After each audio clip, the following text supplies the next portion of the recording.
Pleasant good morning to everyone. Welcome to another edition of the Coles Brown Show right here on the Black College Sports Network. Yours truly, Coles Brown, joined by Charles Edmond, guest co-host here on the Coles Brown Show. June the 17th.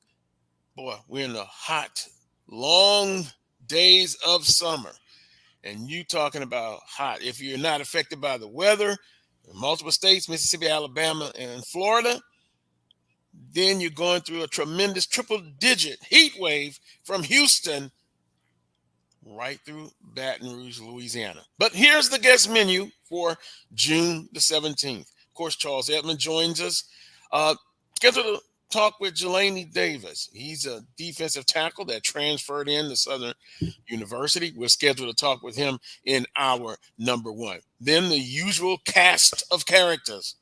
Coach Vann Pettaway joins me in hour number two. And then, of course, Willer Brown. Now, here's just what's trending on the Coles Brown Show. Congratulations to Coach Anna Williams, the new assistant volleyball coach and recruiting coordinator for Southern University. Also, the highest 2022-23 revenue by FCS schools is out. U.S. Today put out that list, and we're going to take a look at the highest FCS schools as far as revenue. And then also we're going to take a look at ticket sales, some information about that. And you'll see where your institution lies. We're going to go, of course, to Southern, and we'll look at some other institutions in the conference. Congratulations to the Denver Nuggets. They are the 2023 NBA champions, and you can see by my face, I'm not disappointed. I'm not down. It is what it is. Denver, the best team. But when we talk with Coach Pettaway, I'll ask him, how can the Heat make the next step? Do they need to add? Do they need to subtract? But I think they'll do a little bit of both. And if you're just tuning in the NBA coming up will be the draft, and then also in a point of time very shortly as well, the trade deadline opens up, or the trading aspect opens up in the NBA. You'll see if players will move, free agency, in other words, all of that opens up in the summer. But congratulations to the Denver Nuggets. They defeated the Miami Heat 4-1. Charles, good morning to you, sir. Good morning. Good morning, everybody. How are you doing, sir? Oh, I'm doing okay. I think I'm coming down with a little sinus issue. I think the heat plus the weather, we're talking about the other heat, not the Miami Heat. We're talking about the heat plus the rain. I've been out in the elements a little bit, so that kind of gets you, when you get a little rain and then it gets hot and then it cools off. So a little sinus issue going on, but other than that, none the worse for wear. Let's get to work. With that being said, some of the stories that were trending, of course, Coach Anna Williams, recruiting coordinator, now assistant volleyball coach at Southern University, looking at a little bit of her bio. She's a two-time graduate of Howard University. So she has HBCU connections, and just judging by some of her social media content, the Jaguar Nation, they are welcoming her with open arms. So congratulations to Coach Williams, and we will put out the request to get her on the show and introduce everyone to Coach Williams. FCS schools are included in USA Today's report as private university, and it's so much information, can't get it all in on today's show, but one aspect that you have to look at, and is the allocated percentage, refers to allocated revenues from government and institutional support and student fees. Now remember that, because we're going to talk with Willer Brown, Associate AD at Fort Valley State, about that. But I kind of highlighted UC Davis. Their total revenue, it's just the revenue, over $44 million. But now when you look at the allocation, and maybe we can put this up in future shows, a graph or bar to give you a better look as you know we're discussing this.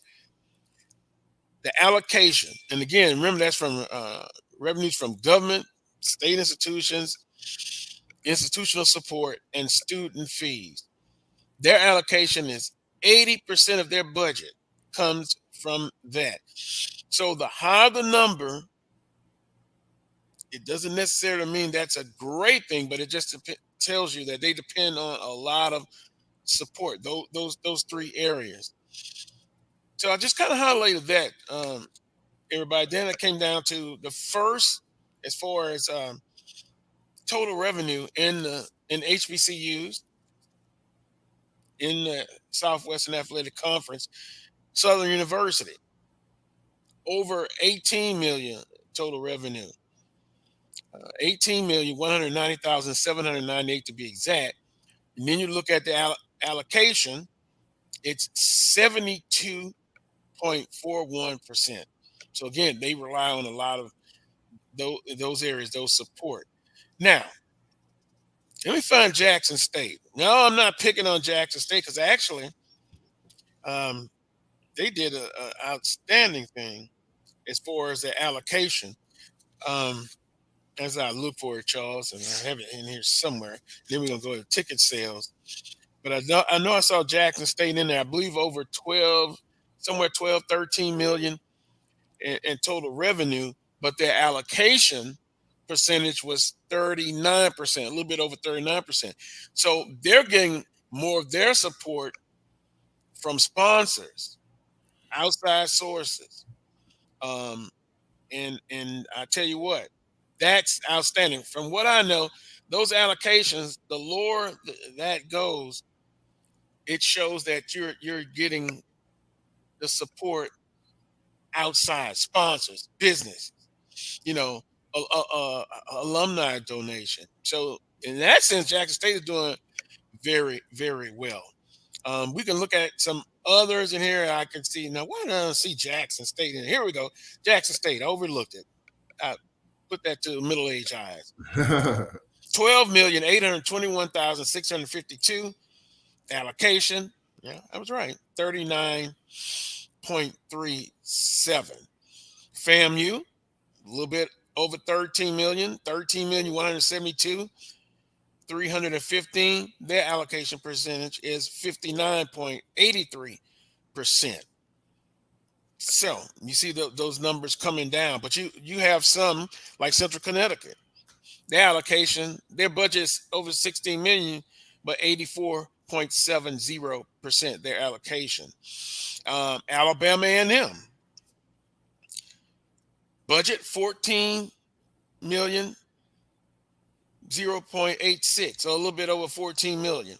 Allocation 90.39. So they even depend even more on government and institutional support. But you get the drift, and we can add some more in.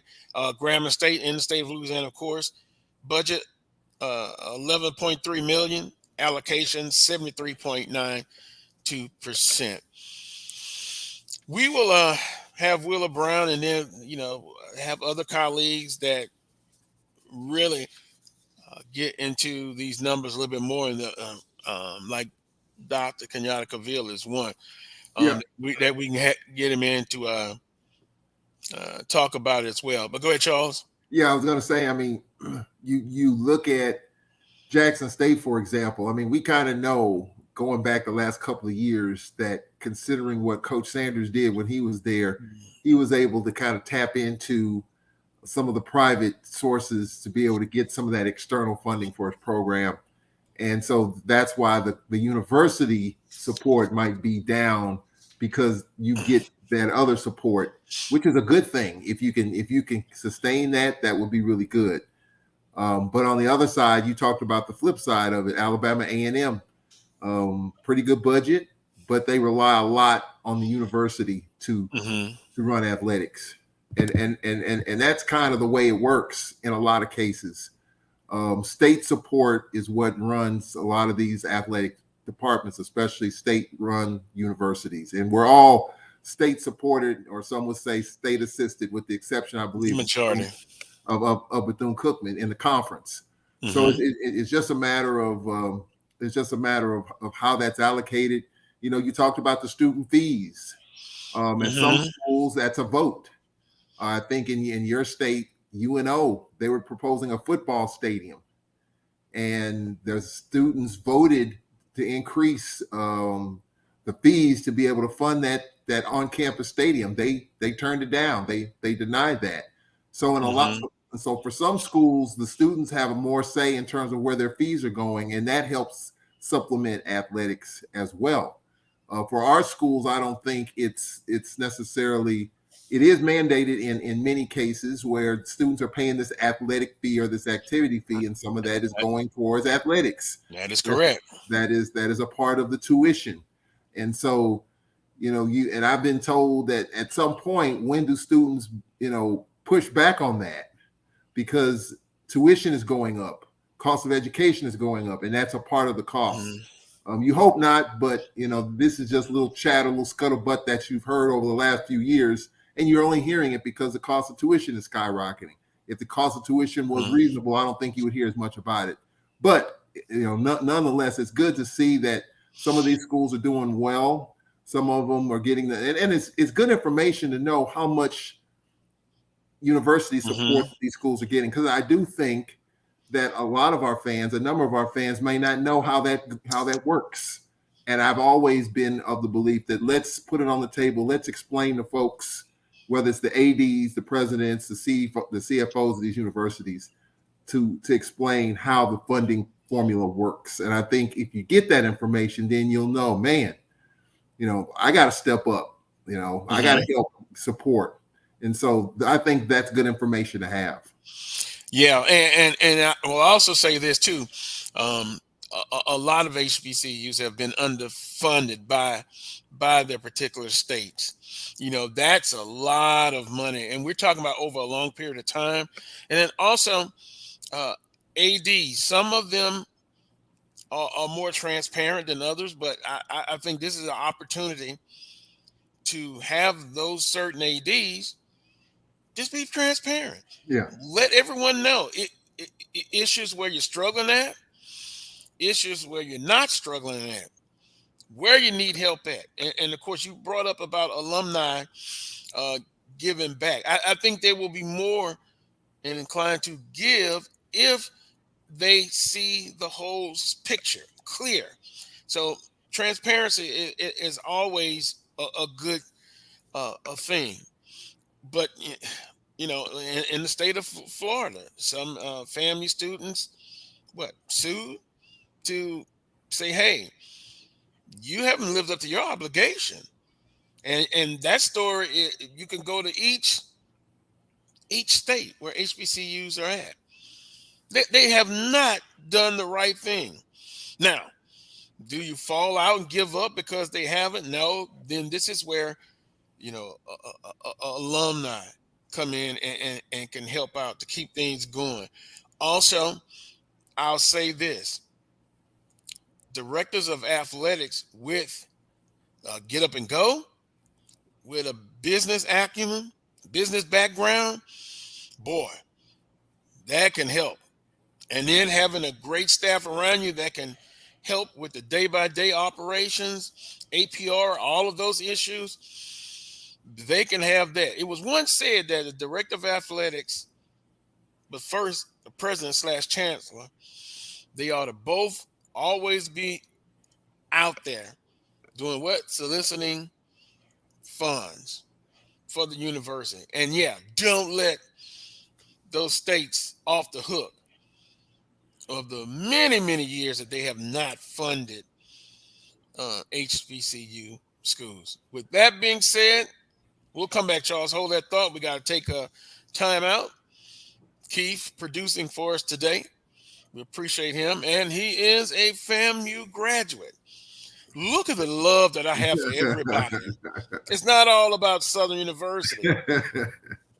We're all team members. We'll take a break. You're watching the Carlos Brown Show right here on the Black College Sports Network. We shall return. If you think all pads are exactly the same, think again. This is Always Ultra Thins reinvented with the Always Triple Protection System. This pad wicks gushes 90% faster, absorbs even more so you can feel dry, and locks odors in. Rethink your pad for up to 100% leak-free and odor-free comfort with the totally reinvented Always Ultra Thins. This is always like never before. The Cuvée Group is a Florida-based marketing and training consulting firm. We help businesses communicate to their target audience and engage them in conversation. We also help to expand their audiences, which will ultimately result in growth for those organizations.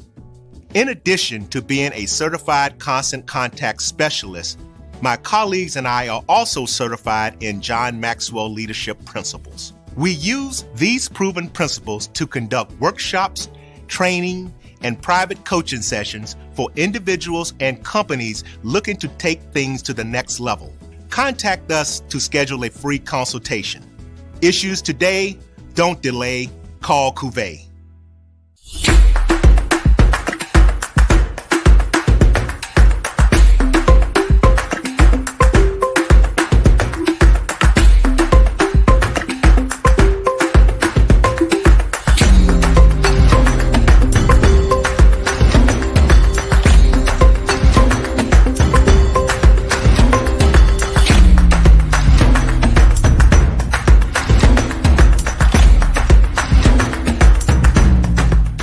Looking for the latest information on Southern University sports, the Southwestern Athletic Conference, and HBCU athletics, there's only one place to go.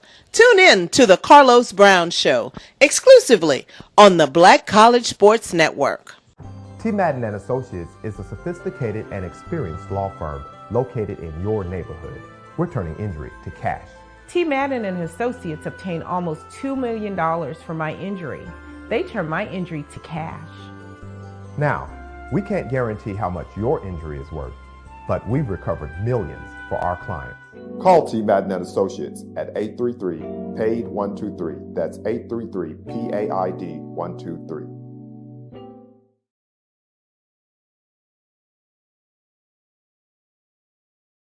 Stride K-12 powered schools are ready to put over 20 years of being a leader in online education to work for you. Dive into curriculum design for the online classroom. Team up with state-certified teachers trained in virtual instruction. Take control of your child's education journey. Discover the power of personalized learning with a leader experienced in preparing kids for a future they can be excited about. Take charge. Stride K-12. Enroll now for the fall. Welcome back to this week's edition of the Carlos Brown Show right here on the Black College Sports Network. I'm Carlos Brown, of course, Charles Edmond. Charles, you wanted to make a point right before the last break. Yeah. You know, we have these conversations about athletics with athletic directors, and of course, Roman Banks has been on this show, and I think Roman Banks is about as transparent and as honest and as brutally honest as can be. Now, we don't get many ADs to come on, but when you've had Roman Banks on, he's pretty brutally honest about where things are and what needs to be done and what needs to improve for his shop, Southern University, in terms of season ticket sales. And he kind of taps into other things that you ask him. But I also think, and I had a conversation at Media Day last year with someone, and I won't name the name, but about this topic of being transparent with athletics and knowing, you know, how things are spent, you know, how things are allocated and all of that. And the response I got is that the more you reveal, the more questions come up. And so there's this assumption, there's this perception that money's being stolen. And that's as brutal as you can come up with on that. And I'm like, no, not the case. Just if you, like we've talked about, if you put it on the table and open things up, then let people see it. And then I do think there'll be a shock value behind it. Like, man, we need to increase our support, or we need to start supporting. But I think that's a brutal conversation to have. It takes a lot to make that happen. You know, I've always been of the belief, and all of our schools have these national alumni meetings Ours at Alcorn is called the Midwinter Conference. It's held in different cities across the country where the AD speaks, the football coach speaks. And I think those are some of the things that can be talked about. There I've kind of thrown it out there. But I think for all of our schools, the president speaks, and I think if the CFO speaks, you kind of go over the numbers and you kind of understand how athletics is funded. And I think if you do that, just my opinion, I think if you do that, then people might say, you know what, we need to step up and start doing more, or we need to step up and start doing something. So I think that's what's important to me, because there's a lot of expenses in athletics, Carlos. The one thing that no one talks about, we talk about travel, we talk about uniforms, we talk about equipment, we talk about a lot of different things. But the one expense that doesn't get talked about is scholarships. Okay. And my buddy Emmanuel Barnes, who worked in student services at Alcorn for 43 years, always told me this story because he was actually in that.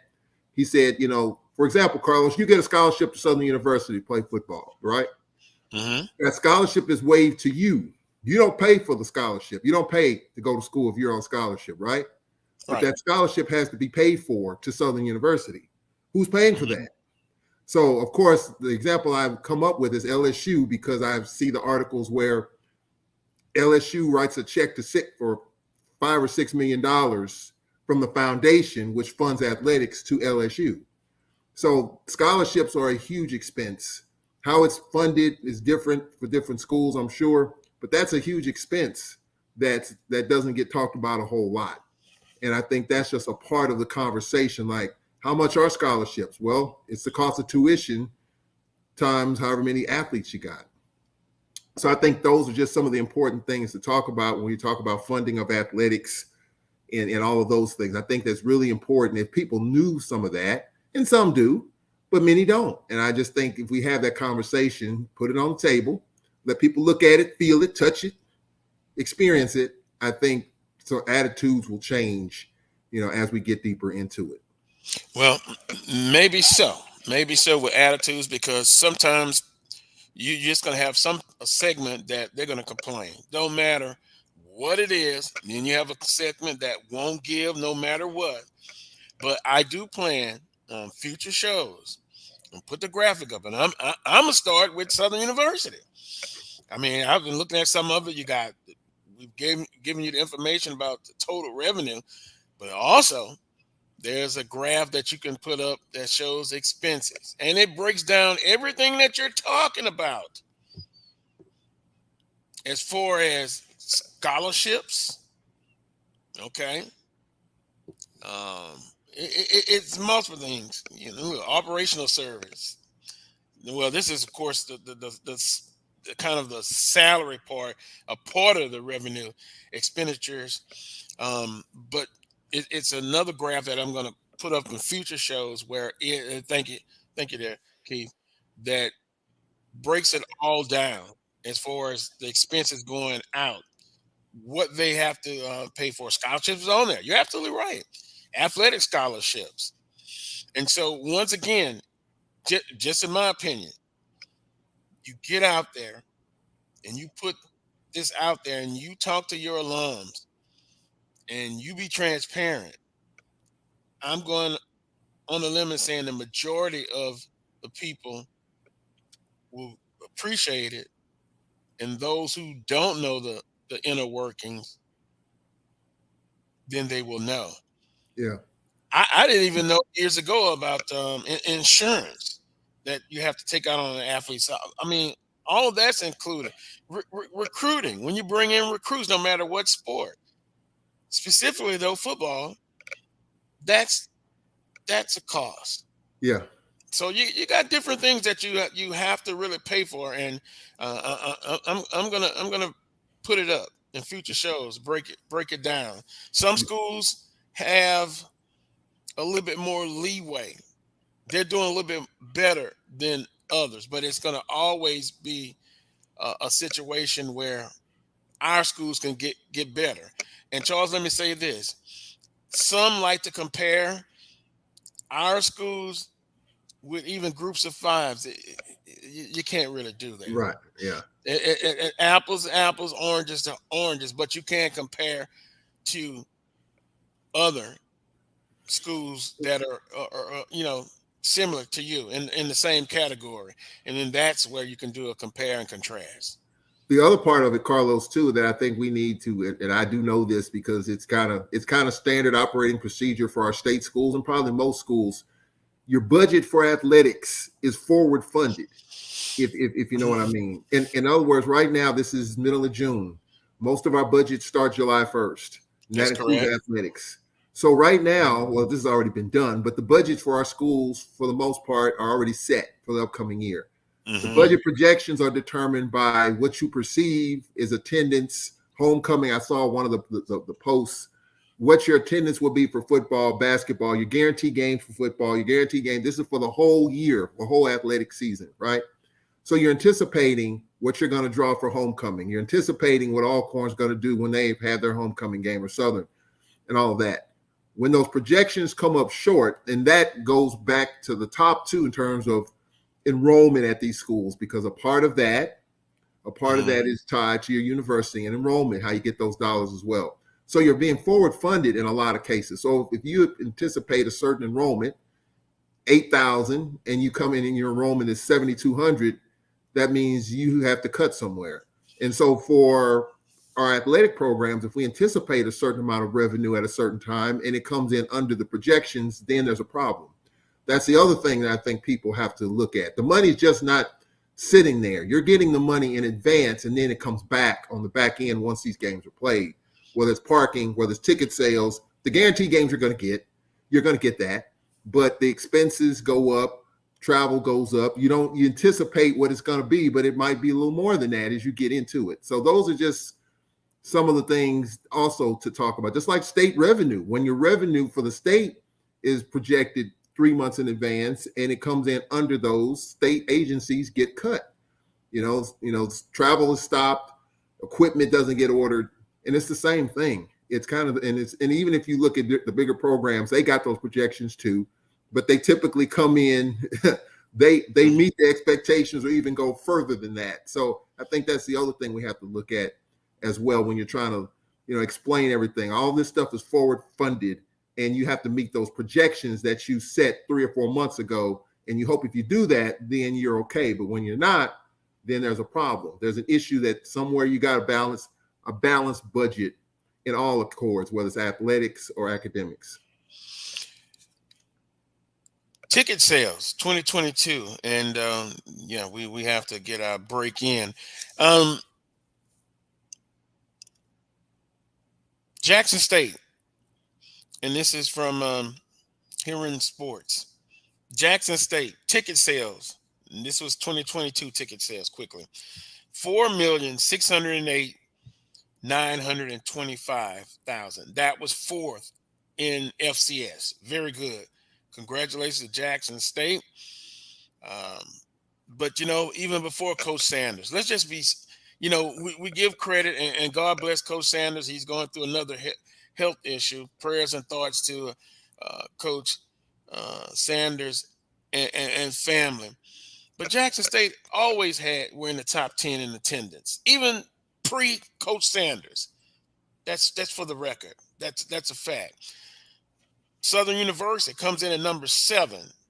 Ticket sales for 2022, 2,135,959. I remember when it was more than that, constantly. So in spite of some issues within the athletic department, still Southern University is 7th in the nation. Those two in the conference for 2022. Then the only other HBCU that comes in, according to this list, North Carolina A&T, ticket sales 1,257,381, and that was 13th ranked. We'll go through some of the other HBCUs on this list because as we get ready for this timeout, ticket sales are important, but it's not the saving grace for the athletic department. but we'll come back and talk more about that. I'm going to be interested to see what Coach Pettaway has to say about all this, and particularly Willa Brown, who is in athletics. He has a long career in athletics. But we'll take a timeout. When we come back, Jelani Davis is ready to go.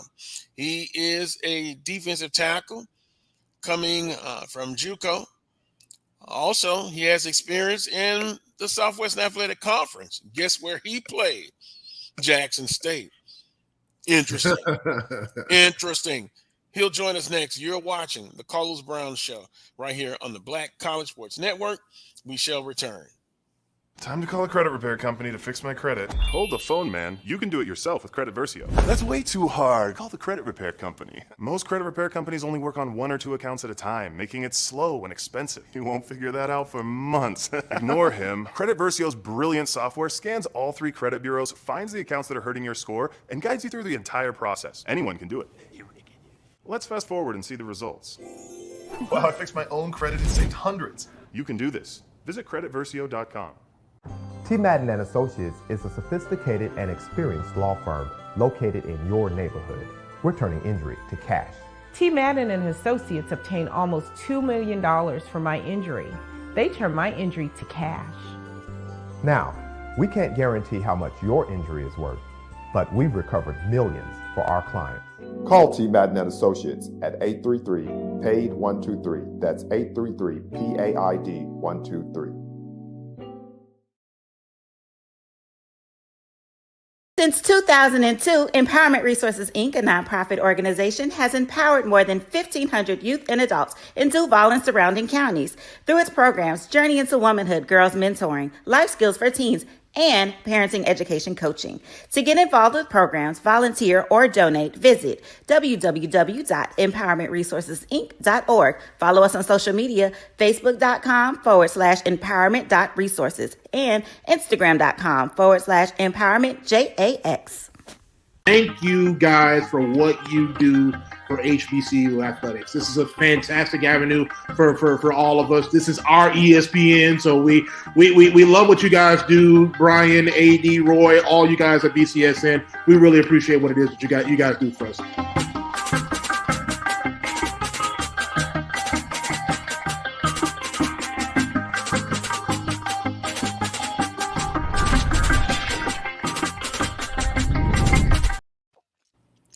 Welcome back to this week's edition of the Carlos Brown Show right here on the Black College Sports Network. I'm Carlos Brown, joined by Charles Edmond, and now our first special guest.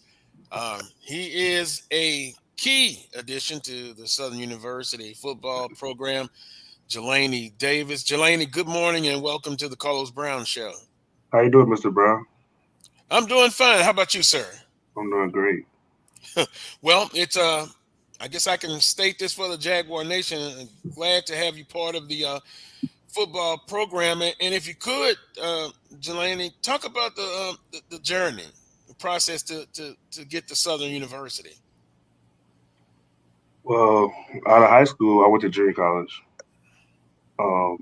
Southern, I was heavily recruited by Southern coming out of junior college, but I actually committed to the University of Missouri first, and then I didn't want to go there, and then Jackson State ended up calling me, and I kind of fought through because when prom calls, or just anybody from Jackson State during that time, you couldn't really turn that down. Then prom left, which shocked the whole world almost, and then I had Southern and Arkansas State out of the portal, so I just went to Southern. I don't know. I kind of like the trenches, so that's kind of where I wanted to stay, and it felt like more like home. Well, before I break, I mentioned that you did play at Jackson State, so you're going to come into this football season at least with certain expectations, and you have that SWAC, if we can say it, that SWAC experience. Talk about that. SWAC experience, it's okay. I love it, actually. I love it. Just the energy that brings in the game, how much people care about you here, look out for you. I don't know. I feel like it's a family. It's just a vibe. It's great to meet new people. You know. Yeah. And, that's going to be interesting, Jelani and Charles, playing, at Jackson State, then junior college. What junior college was it? Dodge City, correct? Dodge City, yep. Dodge City Community College, and now with Southern University. Specifically, when you mentioned that Southern had recruited you heavily before, talk about when you actually came on your visit and how was that? Well, the visit was amazing. It's crazy because my position coach, he actually got a job at O State. So it kind of like Clark. Coach Clark, yeah. So that was my dude. That's who really got me up to Southern University. But when I got there, the people were great. The food is amazing. The view is amazing. Jelani, stay away from some of that food now. Yeah, like the whole time I was in Baton Rouge, I had red beans and rice and chicken the whole time. I loved it though. I didn't complain it. I understand. I understand about that. I think that's Baton Rouge's trademark. I'm saying Baton Rouge, but Louisiana. That particular dish. Also, the players that you met, that's going to be position players, and the coaches. How was all of that? Like in my class that came here with me? Yeah, on your recruiting visit. So I think I was the only defensive line that signed with this class, if I'm not wrong. But it was I met other, like, my other teammates. They're amazing. Like, they all came from from great schools. I don't know. Like, I kind of like bond with them. That's also what made me really want to come into school, because they were like, they're coming here, and I bond with them off the bat. I connected with them, like, all of them well.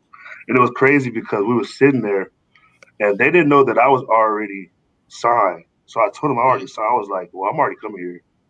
So I felt like I kind of gave them the boost where, yeah, this is where, like if I was to go anywhere in the SWAC, this is the place to be in the SWAC.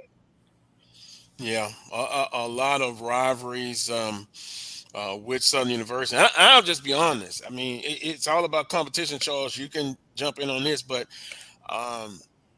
a lot of the teams, and I just talked about some of the alums and what have you.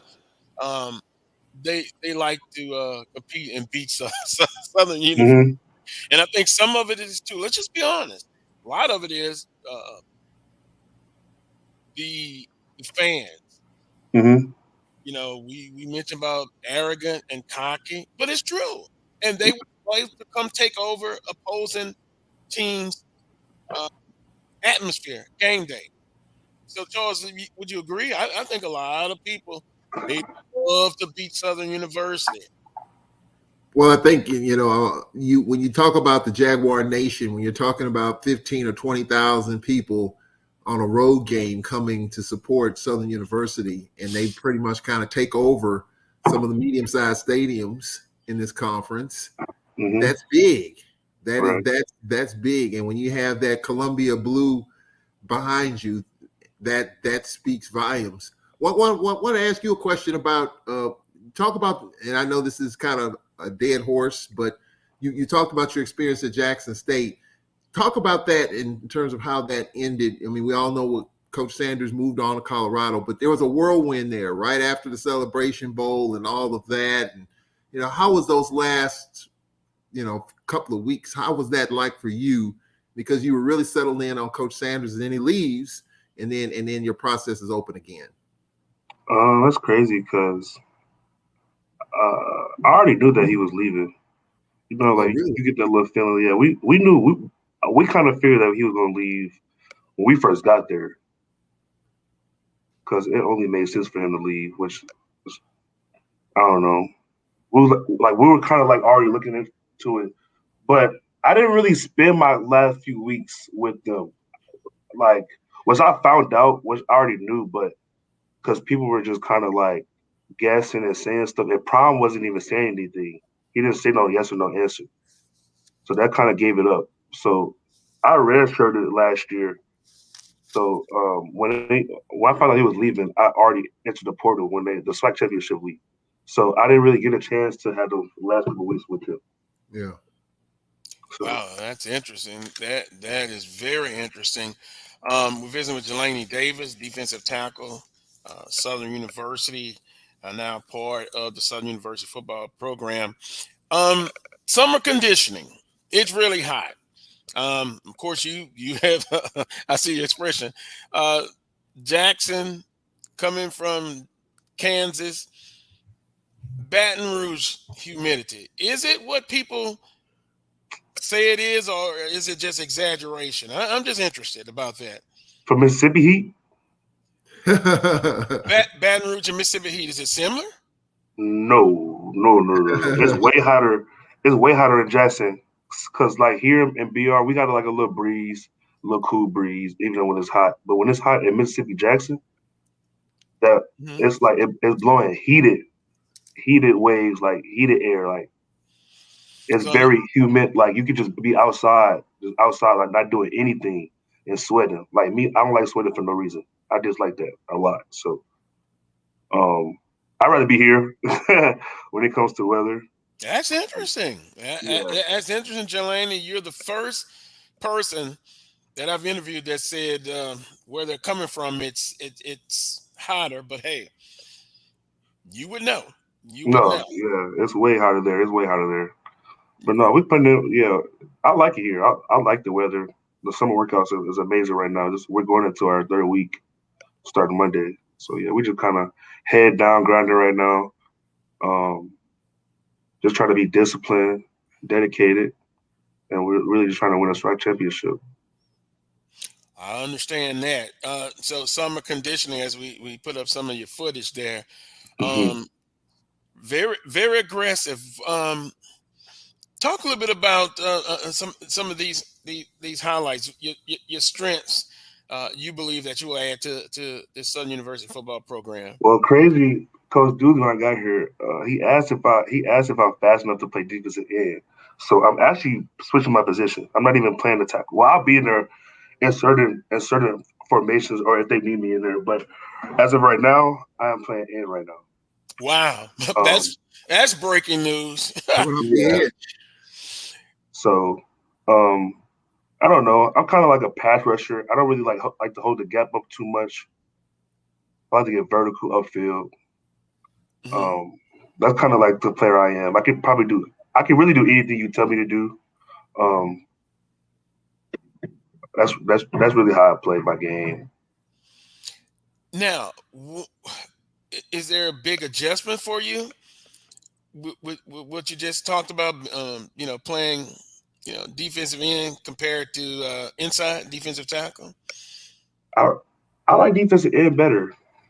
I don't know. It's faster for me to get to the quarterback. I can make way more plays. I feel like, a tackle you might get a double team, triple team, all the above. I don't know. I feel like ends. I did get smaller, like weight wise, and then I got way faster. So I think end will, like my biggest thing about like helping Southern and defensive line is probably being an end right now. Cause I ain't gonna lie, we got some dogs in tackle. We got some dogs at tackle. Oh yeah. So we got some dogs at tackle. So they're kind of just trying to figure out where they can put the best guys at. So yeah. That's all it is right now. So I'm going with the flow right now. I understand that. Go ahead, Charles. Yeah, I was going to ask you about Coach Dooley and just that whole staff. Just talk about your matriculation process and coming to Southern and just getting acclimated and getting comments about the heat and humidity and all that, and you're getting used to that. But just talk about the coaching staff and what has impressed you with that so far. First, I'm gonna start off with Dooley. Dooley's amazing. I see where his vision is. I like his goal. I trust Dooley a lot.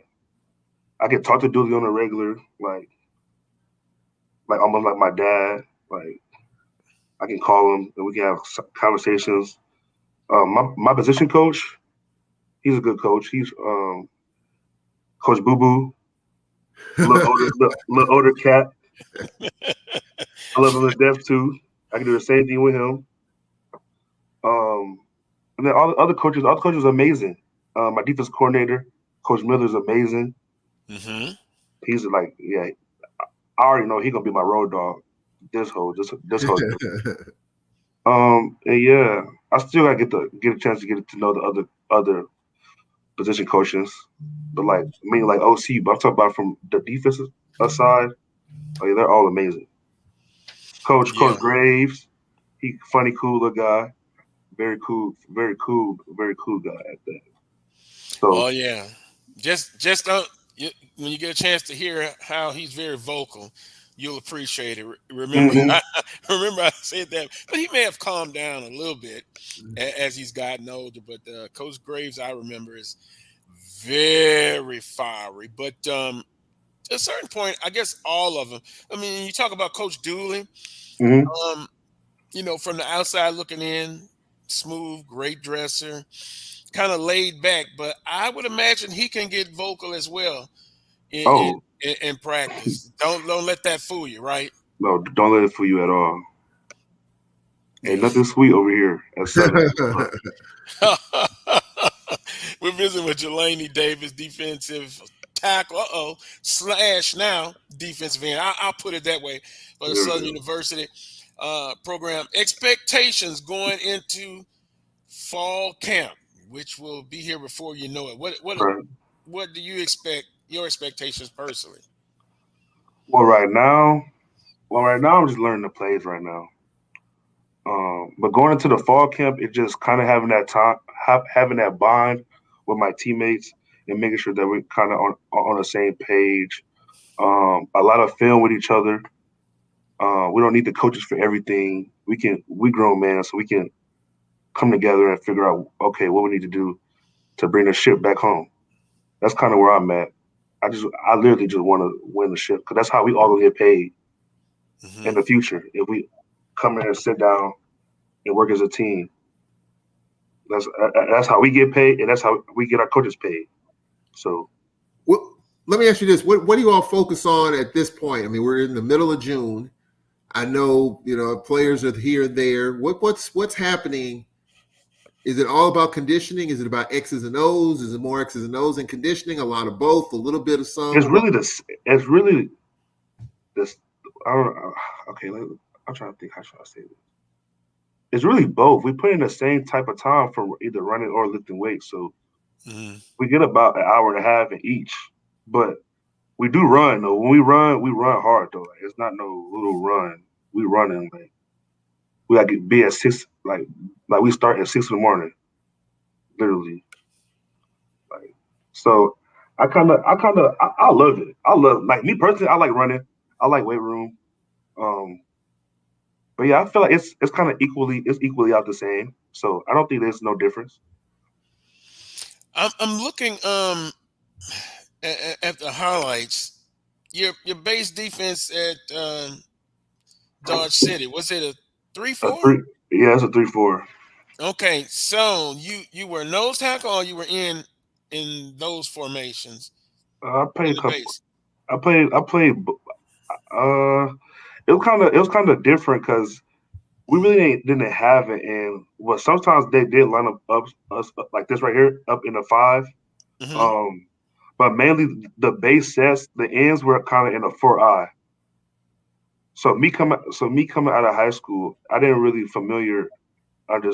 understand the formation because in high school I ran a 4-2 all my whole life. I ran a 4-2.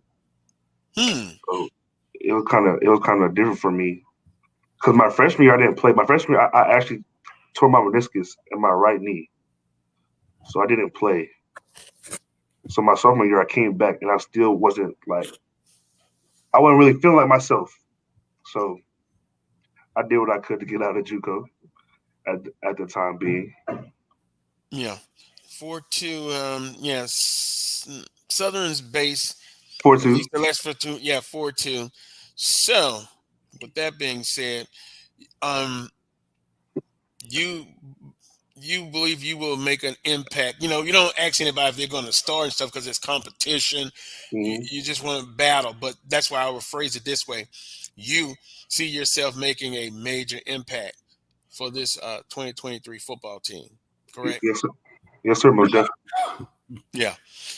Well, it has been a pleasure talking with you, Jelani. Any last comments you want to make to not only the Jaguar Nation, but there are other fans watching this from other schools that they support? Closing statement? Just get them tickets, or if you need tickets, just let me know. What's your major? Business. Business. Oh yeah. So he's about the business, Carlos, on the field and off the field. I can see that, especially according to that last statement. Let me add this in. I know you guys are conditioning, summer workouts. Do you peek at the schedule at all, or is there any games that you look forward to, or you just look forward for sure. The only game that I'm ready for, 'cause I'm not worried about no other team, but the game that I'm looking forward to is Jackson State. I knew you were going to say that. Yeah. I'm going for a hat trick that game, actually. Yeah, I'm going to try to have a hat trick that game. So you're going to try to have what? A hat trick. Oh, okay. Yeah, I didn't understand what he was saying there at first. Wow. Well, I'm sure you still know players and people from Jackson State. The good thing is they're in Baton Rouge this year, right? Yes. Even when you go to Jackson, it is always a tremendous atmosphere, and I think it will be packed here. It'll probably be the largest home game attended, and it probably will outdo homecoming. But that's just my opinion. But Jelani, we appreciate the time. Continue to grind and get ready for the fall camp and the season, and we appreciate your time. I appreciate you, Mr. Brian and Carlos. All right, thank you, and have a great weekend. Rest of your weekend. You do too. All right. All right. That was Jelani Davis and Charles. Confident, learned a couple of things that he's going to be moving to defensive end, and so that is interesting. Coming off the edge. Yeah, and something else he said, because we on this show we last week we interviewed Rasheed Lyles, defensive tackle. You got Taj Brown coming back. Then Zachary Christian, a couple of weeks ago, we talked to him. So when he said moving to end, now you kind of see why. They're trying to put, meaning the staff, Southern staff, trying to put the best people on the field at different positions. And also, to me, it just seems like they're also stacked. Yeah. As far as they can now play multiple, people, first unit, second unit, all across the board defensively. What I'm scared of, or what I'm worried about right now, and this is just the summer, it sounds to me that Southern University might be known, at least from the interviews that we've had and talking to different players, defense first. They're trying to find a quarterback, obviously. You've got that competition going, but I think Dooley wants to stack that defense and get stops, get off the field, and let the offense grow. And it sounds like, based on what he's bringing in and what's there already, Southern University defensively might be something to deal with. Well, and last year, statistically, they were second across the board. Who was first? Jackson State. Yeah. That defense was one of the top defenses in the country, FCS level, on forcing turnovers. Yeah. They had several pick six. So offensively, I'm putting it out there. Last week, I'm still getting comments about Mr. Woods, freshman quarterback that's coming in. offensively, quarterback position last year, it's valid what everybody was saying, that was a position that didn't work out well. Now, that quarterback position, you got what, 5, 6 people, 7, 8, 7 on the roster. In my humble opinion, the competition there, that is going to be a key. And the quarterback that is chosen, and this is all my opinions, with the running back room that they have, that quarterback doesn't have to come in and throw 80 passes a game. I think they're going to be balanced, but I think they're going to lean more to the running game this year. And all I'm saying is the quarterback won't have to put the game on his shoulders by himself. Well, we know Dooley has said, he just doesn't want a game manager. He wants a quarterback to go out and win the game. I wonder, is that still going to be the case come media days? Does he still feel that way with 6, 7, however many quarterbacks he's got in there? Does he still feel the same way about that? Because you're right. The running back room is stacked. You tighten up the offensive line. You don't need a hero at the quarterback position. You need a game manager, someone that's not going to turn the football over, make good decisions. You've got everything else. So I'm anxious to see, does Dooley still feel that way, or will he back off that a little bit, knowing that he's got other pieces that can beat you? And the quarterback's got to make plays, but he doesn't have to be a superhero and try to win the thing by himself. Nope, and hell, I'll ask Coach Dooley. Somebody call him right now. Call Pat Riley too while you at it. Make 2 phone calls. Well, Pat Riley's all right. He's going to try to make that extra step. Yeah. And we're going to be talking about that coming up next with Coach Pettaway. But I want the quarterback to be able to make all the throws. Now, Coach Julie says to make plays, right? He doesn't need a game manager. He manages the game. But I want to see the quarterback be able to make all the throws. There's one thing Coach Sanders said. You got a quarterback that can spin it, you're in good shape. And I would agree with that. And then I always talk about experience, dual threats. To me, my definition, and let's see in the chat room, anybody agree with me? And it's okay if you disagree. I'm a big guy. I can take it. To me, a dual threat quarterback is one that can equally do both. He can make all the throws, and then if he needs to be able to make plays with his athleticism, he can do that as well.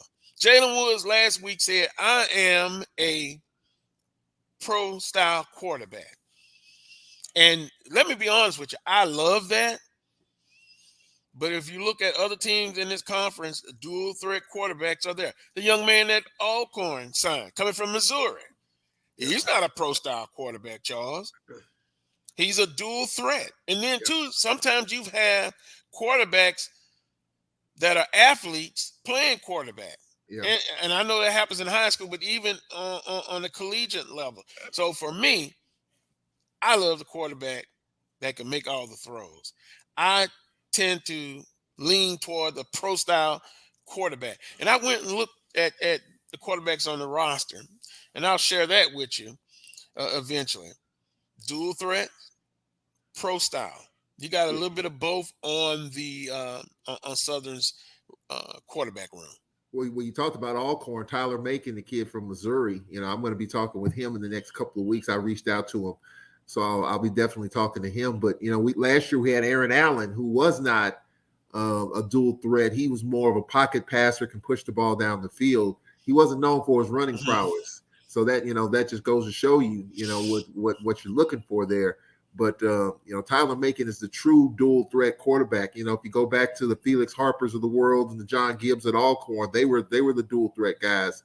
So it'll be interesting to see, with the different teams looking for quarterbacks, trying to find that right fit.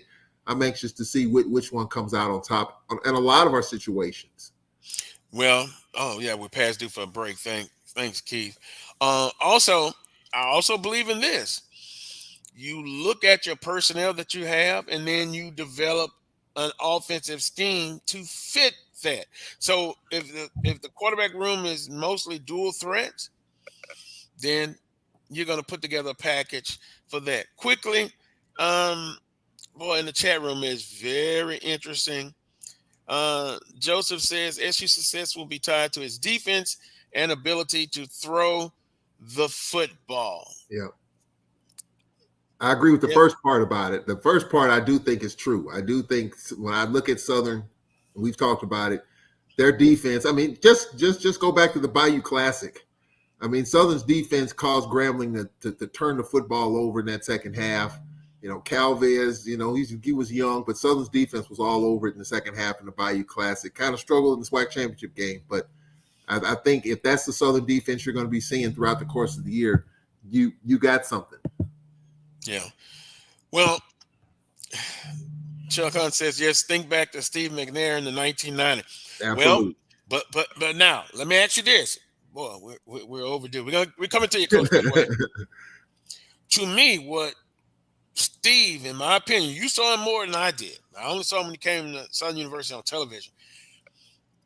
He was a dual threat per se, but what I loved about him was when he was scrambling, his eyes were still downfield. And how many big plays did they hit with him scrambling, making people miss, but still having his eyes locked downfield and able to make the throw? Now, when he came out and ran, he was a linebacker. Yeah. To me. So, dual threat, athlete playing quarterback, knowing your personnel and developing a offense tailored to that, and then a pro-style quarterback, which I'll go back to Jalen Woods again. He says, although I'm a pro-style quarterback, don't be fooled. I'm athletic enough to make things happen with my feet, but I'm throwing first, throwing second, and keeping my eyes downfield. We'll take a timeout. We're overdue. I apologize. Coming. Itchy, squirmy, scratchy, family not getting clean? Get Charmin Ultra Strong. Go get 'em. It just cleans better. With a diamond weave texture, your family can use less while still getting clean. Goodbye, itchy squirm. Hello, cream bottom. We all go. Why not enjoy the go with Charmin? At Hampton Law, our primary goal is to provide non-traditional yet effective solutions and redefine the approach to client legal concerns. As your trusted legal advisor, we believe in sophisticated, personalized services that eliminate the confusion and complexity sometimes associated with legal matters. Our high standard for client care and concern, coupled with our extensive legal knowledge and skills, make Hampton Law a resource focused on the protection of the client's interest and overall goals. We value our clients and truly enjoy working with them. Visit thamptonlaw.com to conveniently schedule an appointment online. Tamika Hampton Esquire, 1631 Rock Springs Road, Suite 336, Apopka, Florida, 407-494-1471. thamptonlaw.com. Nope. Nope. Come on, him? Ooh, I like him.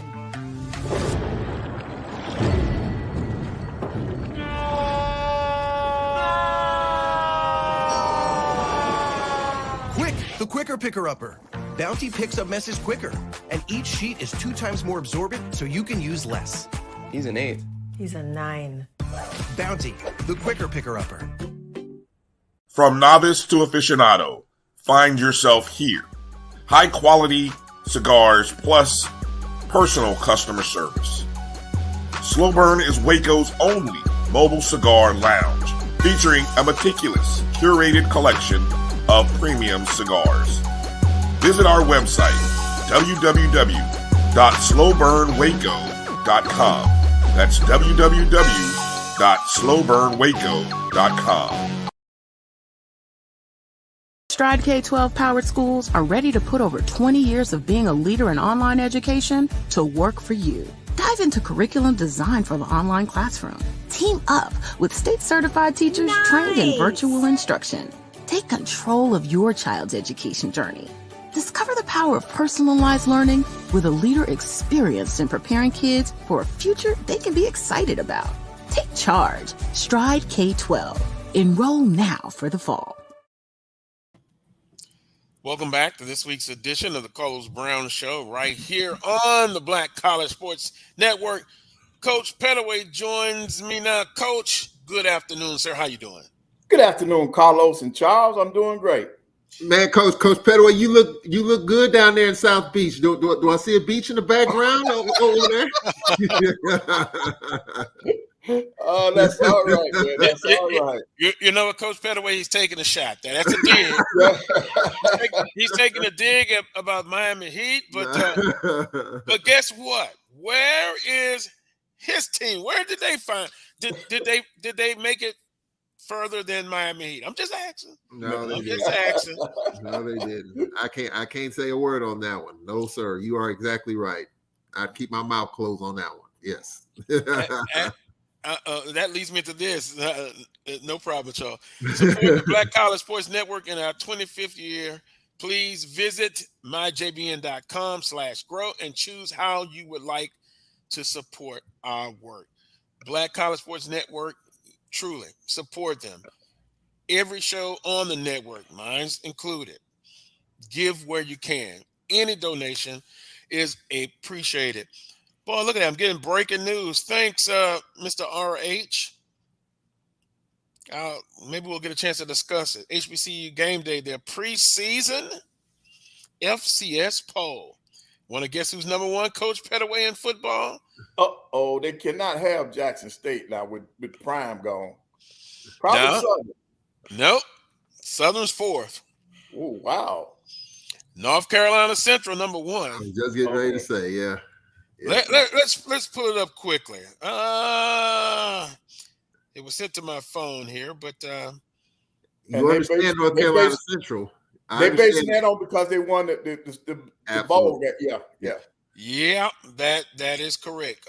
North Carolina Central 1, FAMU 2, Jackson State 3, Southern 4, Howard 5. Unbelievable. I don't know 6, about Howard now. Alabama State. 7, North Carolina A&T.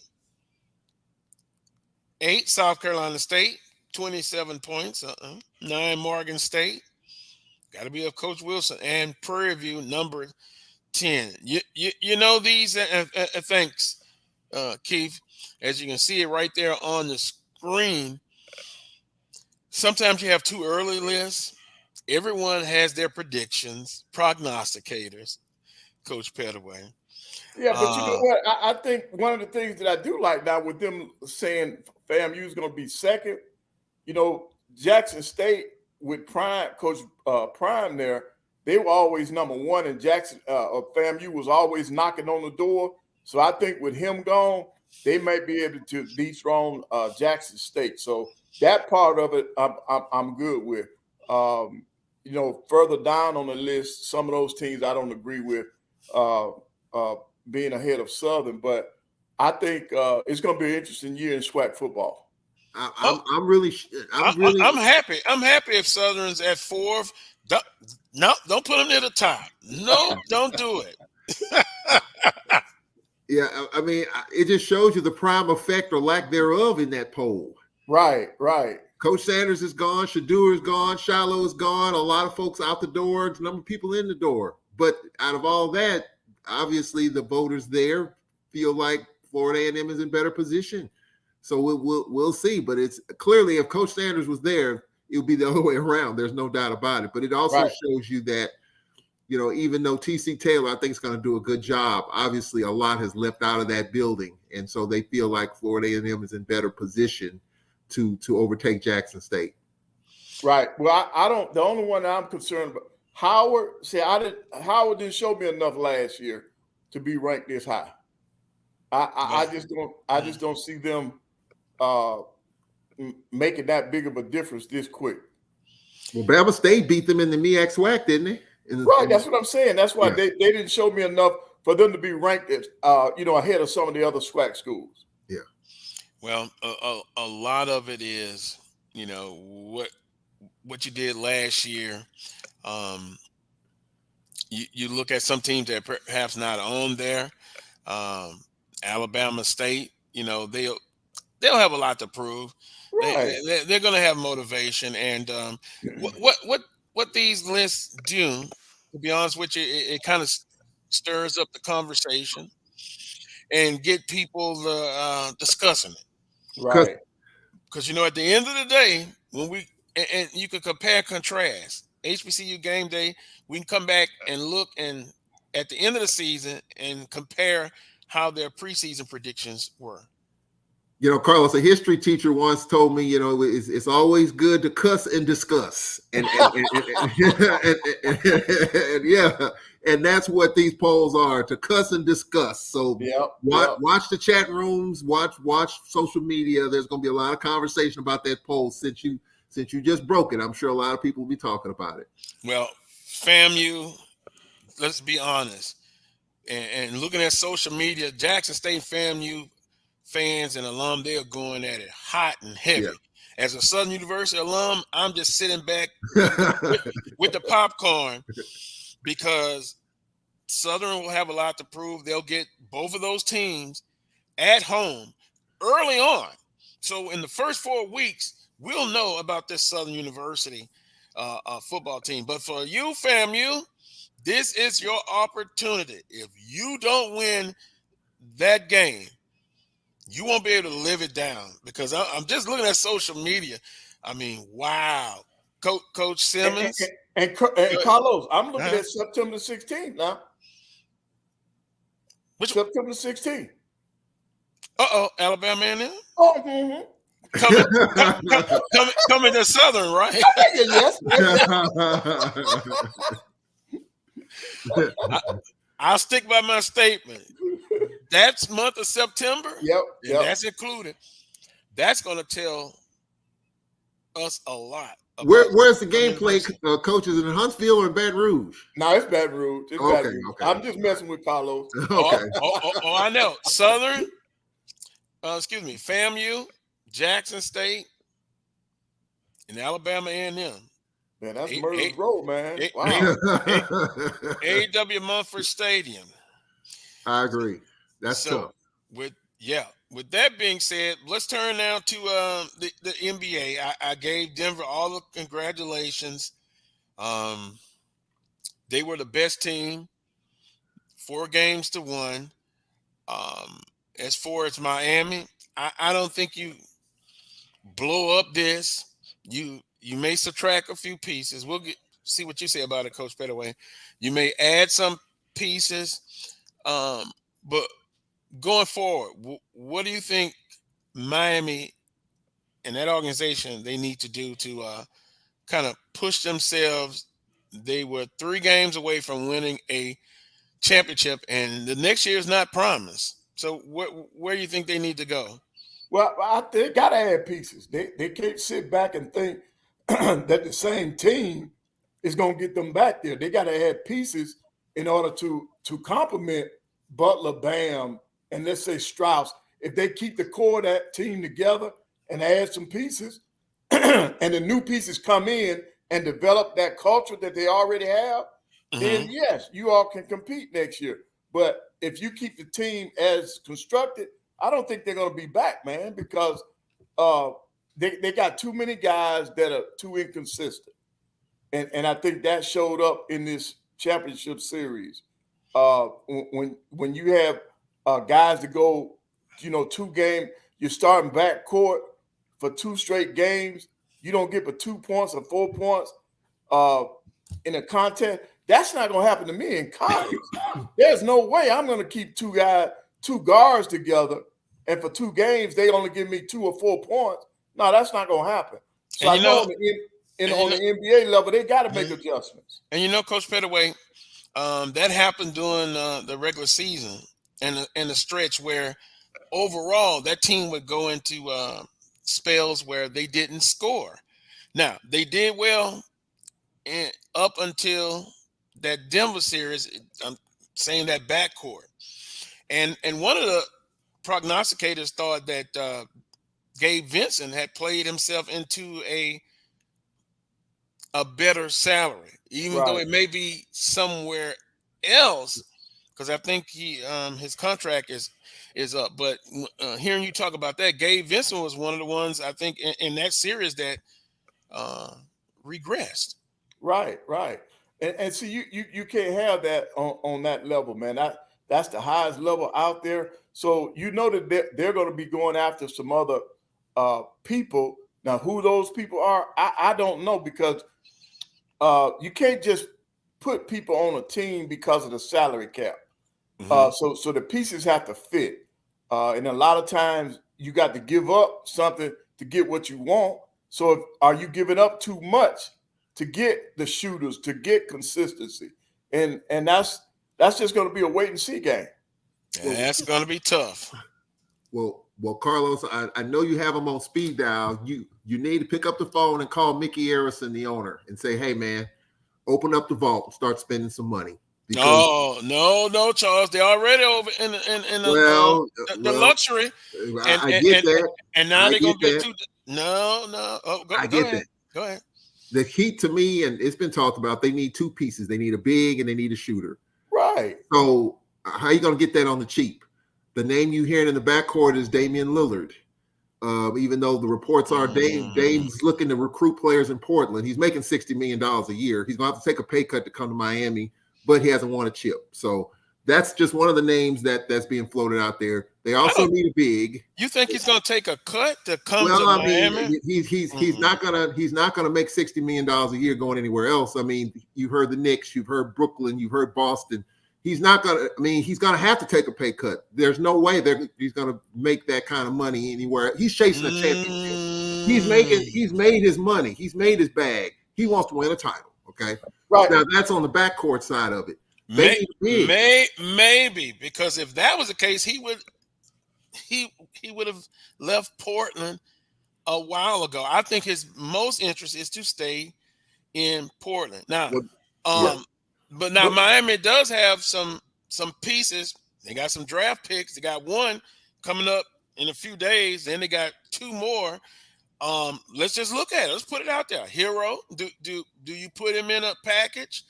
Duncan Robinson plus those draft picks. I kind of like what Coach Pettaway say. I think you got to balance it. Do you? I don't want to say destroy, but do you move a good bit of those people to get one person? Now, if you want to win now, and I think that's what Miami wants to do, then you consider that, and then you're close to do it. But does the owner want to go into a luxury tax again? Well, I looked at the salaries the other day. Jimmy Butler's making 47. Off the table, Jimmy, and I'm just saying in terms of Bam, in terms of salary and the salary cap. Okay, so you got Jimmy at 47, he's not going anywhere. You got Bam at 31, they're going to be bumped up. You got Kyle Lowry making 17. He will probably be in a trade piece, right? So you have to you got to free up some money somewhere, right? Spo talked about those undrafted free agents, and he was tired of being asked about it. Everybody's shocked at how well they played, and they kind of fizzled they fizzled in the finals. There's no doubt about it. But what has to go in order for you to get what you need to get back to that level again? Right. You're going to have to give up something. You're going to have to give in to make it happen. But what I'm saying is I understand what you're saying, but do not make a rash decision. And this is where, and I wouldn't talk to the owner. I'm talking to Pat Riley, not the owner. Well, I agree with that. But it's like, let's make it a deal. You remember that game show? I always use that. Charles, you just won a nice Rolex watch. Yeah. Now you can keep that, or you can trade for behind what's curtain number 2. Right. That could be good. It may not be. I just think it's going to come down to, like you say, Charles, I think it's going to come down to salary cap fit. I mean, they're going to be over the luck. They're going to be in the luxury tax anyway. But how high up do you go, and how much do you have to give up to get what you want? I think that's the big thing that we as average people don't understand when it comes to a roster on the NBA team. You know, they got different levels that you can place people in, the mid-level. That kind of stuff. So and all of that has some good shooters there. Correct. All of that has to come into play. But Charles is absolutely correct. not only do they have to have another shooter, they got to get some bigs in there, man, to help out so they can come up with some depth. Now, a couple things that the state of Florida has going for it, or what Miami has going for it. Number one, Miami has South Beach. That's a big attraction for a lot of the athletes. Number two, the state of Florida, no taxes. So that's another piece. But now for Dame to give up, to come off of $60 million, it's going to be a lot for him to come down to be talking about coming to Miami. Yeah. Is he married? Oh, no, I'm not sure. I'm being facetious because yeah, but it's a lot to put together NBA's roster because you got to make all the different pieces fit. And I'm gonna say this, Carlos. You know, the new CBA kicks in after next season, and to me, it seems like with this new CBA now, your team, the Miami Heat, with the big three. It'll be an increase. You had the money flowing to where you can get three max players: D Wade, Bosh, LeBron. With this new CBA, it seems like to me, based on what I've read, you're only going to be able to really get two. So if you look at the Lakers with AD and LeBron, you look at Miami with their big two, you look at Denver. I mean, it's going to be hard to get three max players and starting next year. So now's the time to put yourself in position because it's going to be a little bit tougher with the new rules next year to be able to keep a lot of these guys. And so Jimmy Butler's one of those guys, man. If it don't feel right to him, he's gonna be sniffing around other places, Chicago, Philadelphia. I think he likes Miami, but the only thing he's missing is a chip. And he loves Miami, right? And Phil in Chicago, he's done that. And the chemistry and the team. My thing is, again, and we'll move on. Just my opinion. Be very careful if you're Miami management. You're close. Yeah, you need to add some pieces, but I don't necessarily think you have to up. Bradley Beal's another name you hear, but he has a tremendous salary and a no trade clause, and he can determine the pieces that he's traded for, which is crazy to me. I mean, he's got a hell of an agent. That's he got. Yeah, I mean, in the NFL, there are a handful of players with no trade clauses, but they could care less what they're traded for. Bradley Beal has got something special. Not only can he determine where he's going, but he can determine what teams are going to get for him. I think that is, to me as a fan, that just sounds a little off. But hey, if you can get that leverage, get it. Yeah, I just, again, with Miami, I mean, just be careful. I trust them. They're going to make the right moves, but, going for a megastar, why not look at that mid-level? I think there are plenty of good young talent that can add the pieces to what they want, but we shall see. Morant has his punishment placed. Coach Pettaway, where you thought it was going to be, less, more? Well, it's less than what I was looking for. I wanted to do at least a half a season. So I wanted him to send a clear message. So to me, he got a break. But the NBA had to do something. 25 games, that's going to be a lot of money out of his pocket. We still haven't determined how that's going to affect his endorsements. So I like that there is punishment. I just wish that it was a little bit more.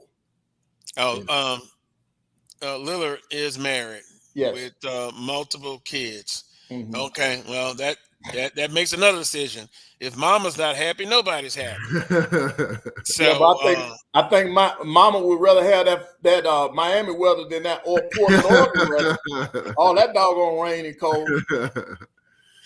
Yeah, I hear you. She's got better shopping now in Miami. Morant, Charles, and then we gotta take a break, and then we're gonna add Wheeler Brown. I thought it would be about a half a season myself, and that's probably what it came down to. But I don't want to compare and contrast, but it just shows you. I look at other sports stars that have been suspended for big games recently. You got John Morant that's been suspended 40 games for brandishing a gun on video. You had Calvin Ridley, who was suspended a whole season for allegedly gambling. A whole season. And so I don't know if I'm stretching this here, but it just shows you would think it would be the other way around. You would think that a lot of people feel like, and I've read some of the articles, some people feel like Josh should be suspended for the whole year to send a message. I do think it's a little extreme, but if you want to send a message, sit him down for the whole year, and he's missing $30 million. But I'm good with the half a season. He's got to go through some steps along the way before he can even get out there. So I'm hoping he's learned his lesson. And like everyone has said, let's see what he does. Let's see what his actions are compared to his words. And real quick, on the collegiate side, fellas, be aware that Coach Huggins might be out at West Virginia. Yeah, I saw breaking news. Yeah. Right. He was picked up for that DUI, and you put that plus what he did in May with the anti-gay slur. This might be it for Huggins, who is a Hall of Fame coach, and I just hate to see that. Yeah. Yeah, I'm not surprised though. Right. Because he's a character. I'll put it that way. Yep. Great coach, but off the court, he has had some troubling experiences. Other quickly NBA news of note, Coach Pettaway, I think all of the coaches have been hired, put in new places. The last thing. Well, let's do this. Let's take a timeout. When I come back, the other big news is Zion Williams. Yep. Should you trade him? He's had some off the court issues as well. What does the Pelicans do? There's rumors that they want to trade him. And there's prognosticators saying he could end up in Portland to go with Damian Lillard. So, oh my goodness. You know what? It's never dull in the NBA. It never is. But we'll come back after this break. We'll add Willa Brown. Then we want to talk some cost of attendance with him. And Coach Pettaway's, the budgets have come out, FCS, ticket sales and all that. We'll get your perspective on it and Willa Brown. We'll take a timeout. You're watching the Coles Brown Show right here on the Black College Sports Network. We shall return. It's never too early to plant the seed, to share the tradition, and instill a sense of pride in your HBCU with your little ones. HBCU Pride and Joy Children's Boutique helps you share your school spirit with a wide selection of adorable kids' apparel and accessories officially licensed from your favorite HBCU. Visit hbcupridejoy.com and follow us on all social media at HBCU Pride Joy on Facebook and Twitter. This is Brian Fulford. AD Drew and I are co-hosts of the BCSN Sports Wrap. We talk about all things related to HBCU athletics. From the games, teams, coaches, and fan interest stories, we cover it all. You can find our shows on Facebook at BCSN Sports Wrap, YouTube at MyJBN Online, and everywhere you listen to podcasts like Anchor, Spotify, Google, and Apple Podcasts. You can also find the show on the Jericho Broadcast Network's app. Make sure to download. We look forward to you joining the conversation and being a part of the show. I'm attorney Clinton Paris, and Tampa's my community. I grew up here, went to school here, and my wife and I make our home here. What makes Tampa special are its people. So when I represent someone injured in my community, it's personal.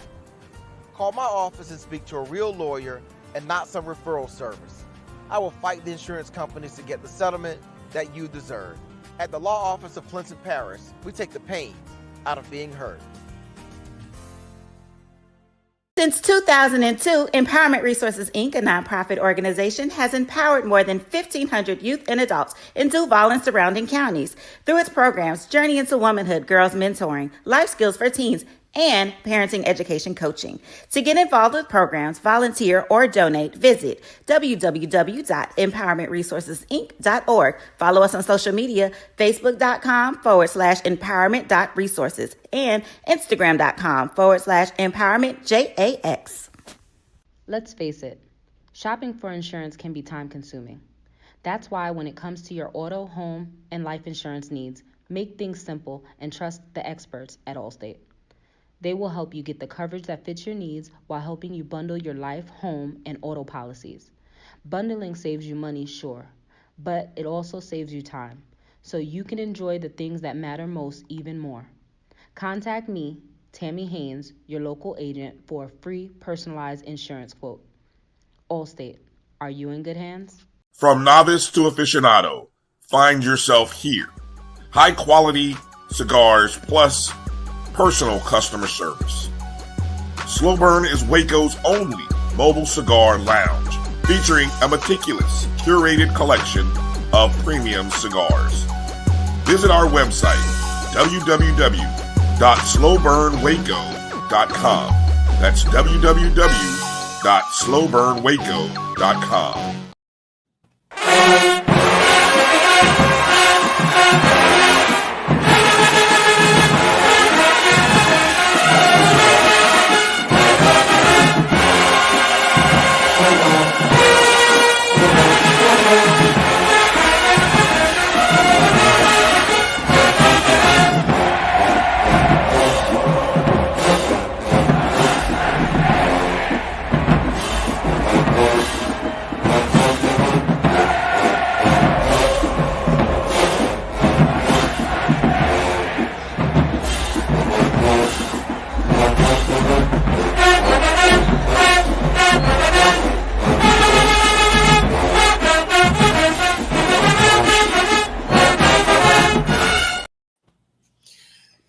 Welcome back to this week's edition of the Carlos Brown Show right here on the Black College Sports Network.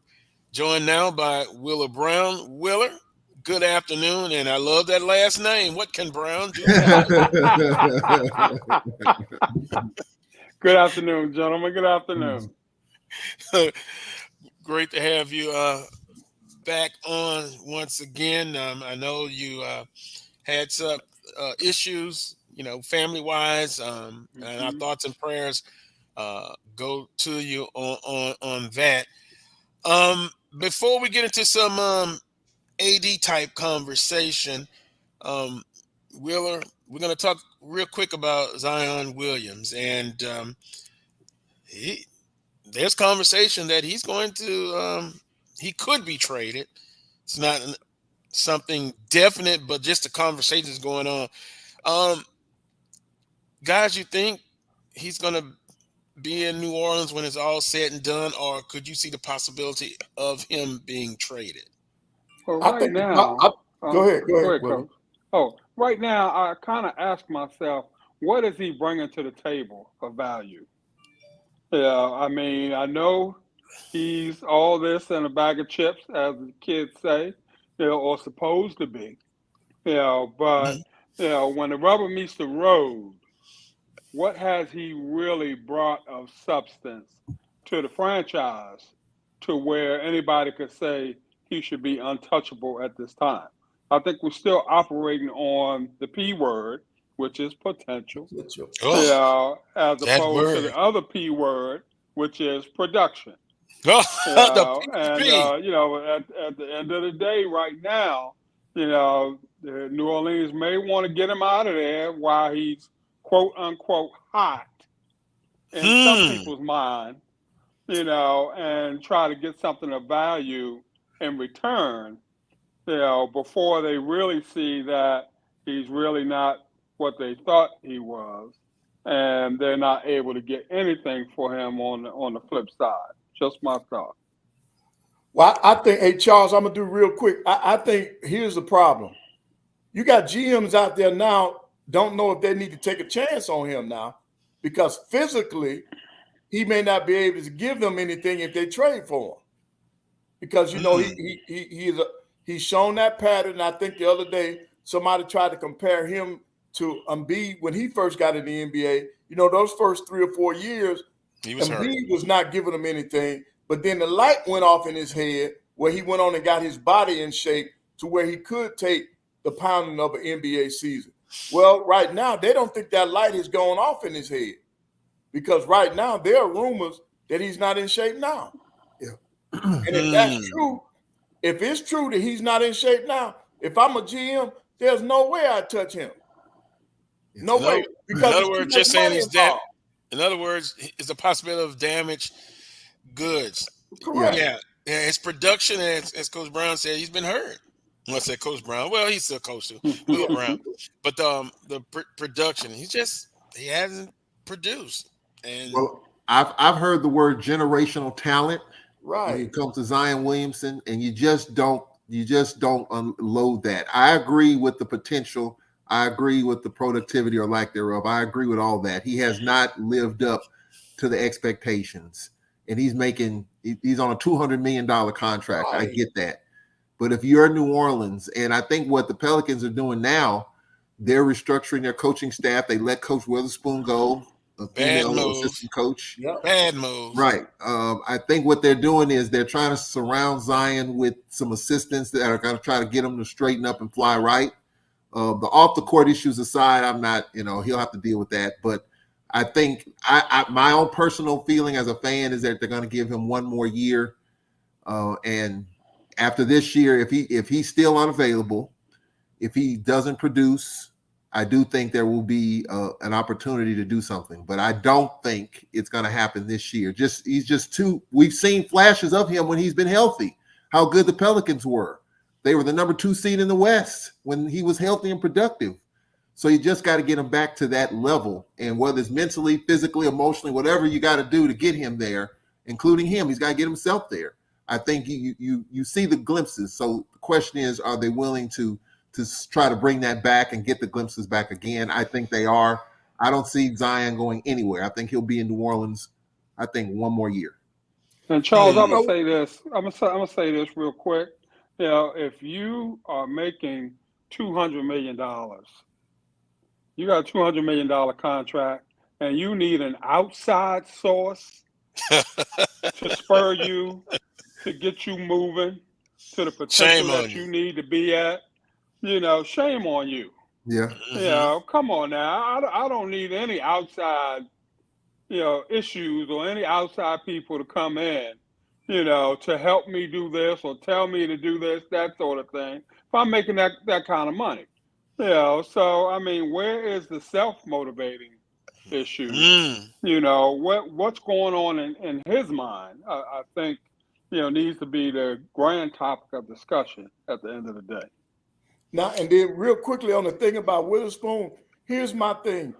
If they got rid of Witherspoon because, did they get rid of her because he was only listening to her?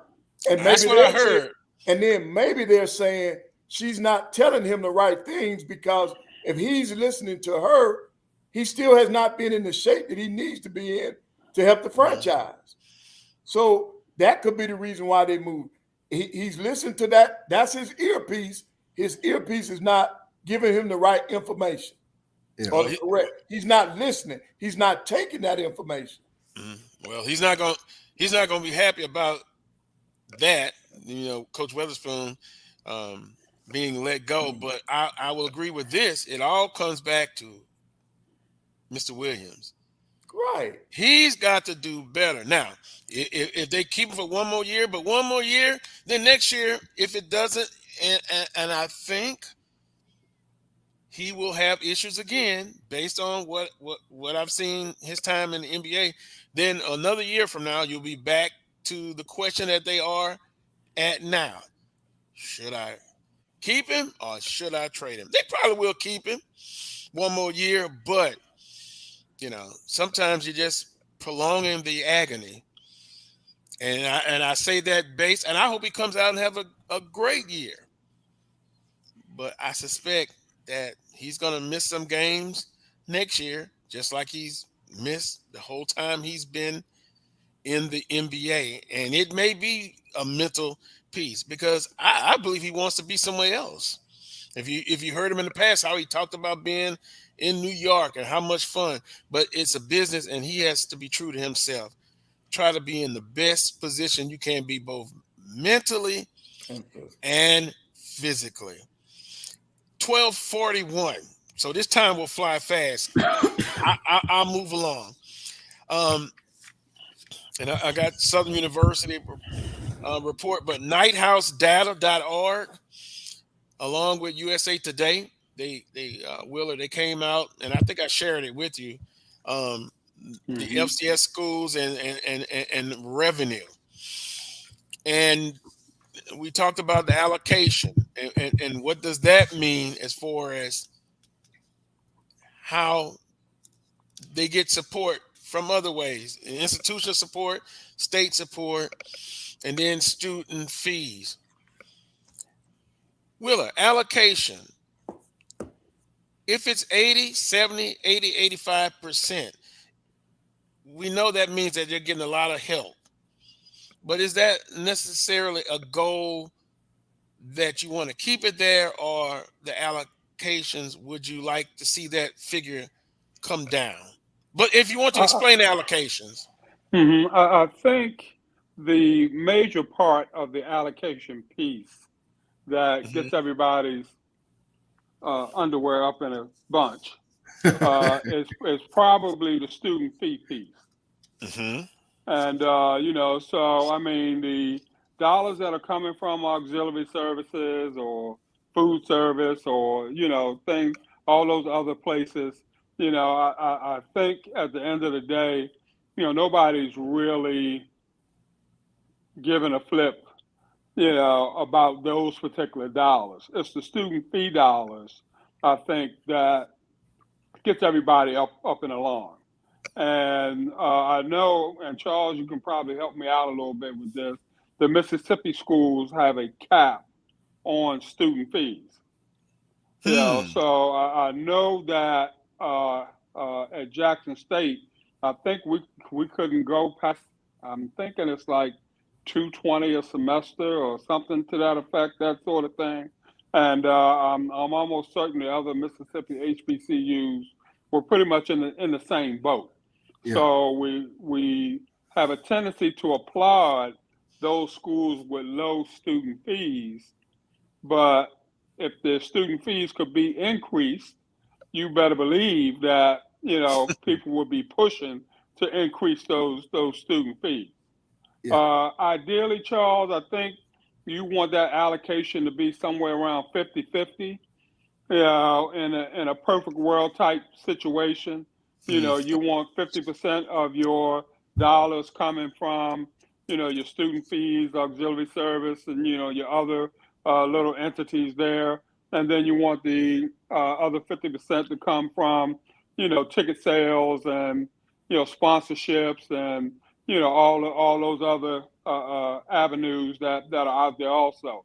So if you can get to a 50-50 type of mixture on our level, I think that would be probably the preferable route.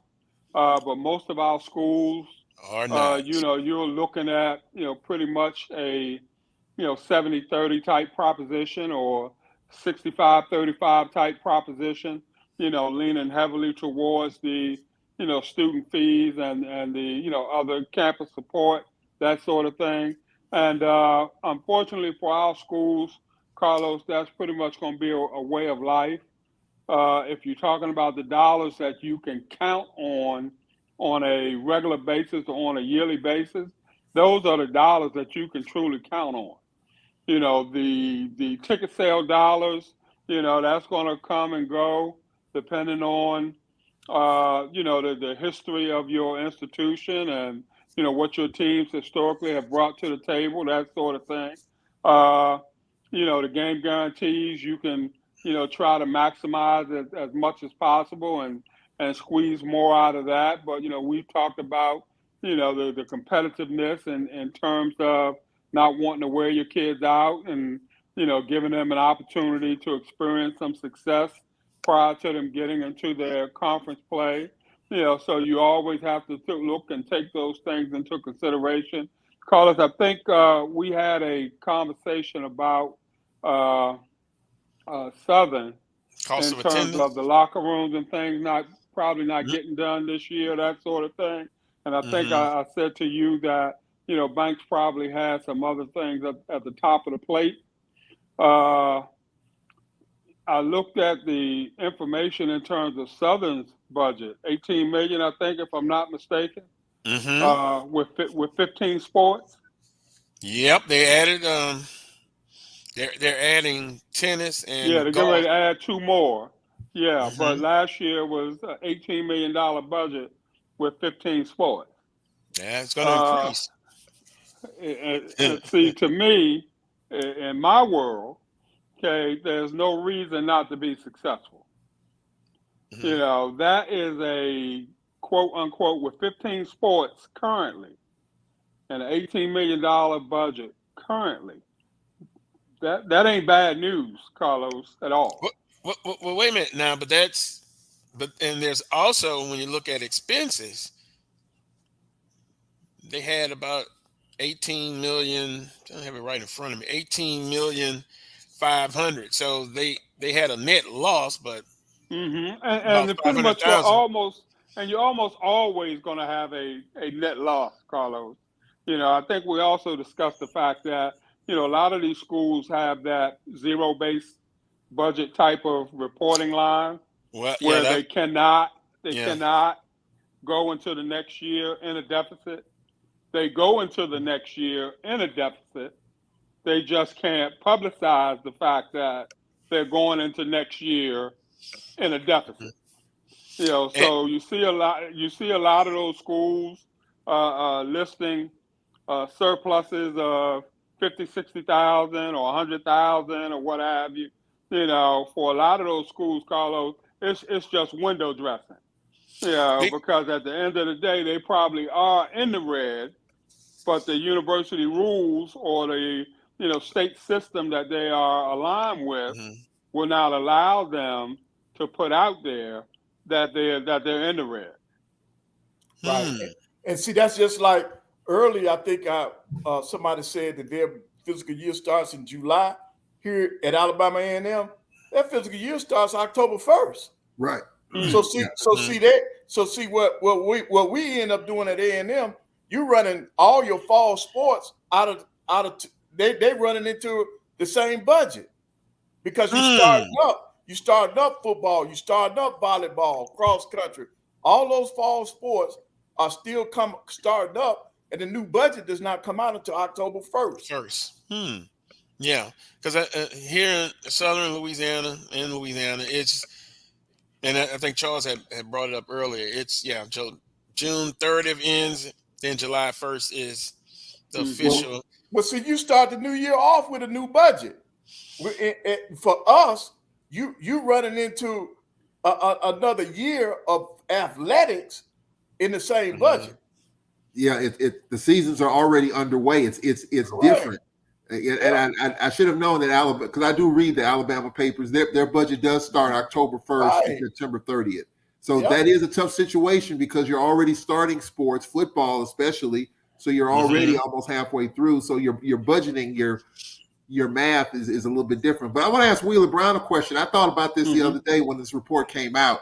From an administrative standpoint, and you've dealt with administrations, when it comes to making revenue as compared to not losing money, are administrations based on your knowledge, are they happy about the fact that they didn't lose money, or are they disappointed in the other sense, like they made a little bit of a profit, but we didn't lose a whole lot, so we're happy about that? But they don't talk about the fact that, and even in the report, some schools, some HBCUs made a very small profit. What's the attitude about that? We didn't lose a whole lot, so I guess we're happy about that. What's the attitude about that? I think you're always, for me, I think you're always happier when you don't lose. Yeah, I mean, if you can come out on top by a few dollars, that's good.